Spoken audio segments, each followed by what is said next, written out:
ഇവിടെ ചിത്രത്തിൽ ഒരു വരയും അതിന് മുകളിൽ 2 ബിന്ദുക്കളും, ഈ 2 ബിന്ദുക്കൾ യോജിപ്പിച്ച് ത്രികോണങ്ങൾ ഉണ്ടാക്കിയിട്ടുണ്ട്.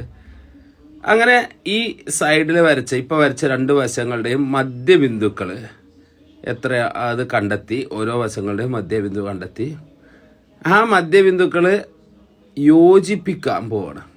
അത് യോജിപ്പിച്ച ഒരു ചതുർഭുജം, ഒരു ക്വാഡ്രിലാറ്റർ ഉണ്ടാക്കി ഇത് പാരലലോഗ്രാം ആണ് എന്ന് പ്രൂവ് ചെയ്യണം. അതിനെന്താ മാർഗം?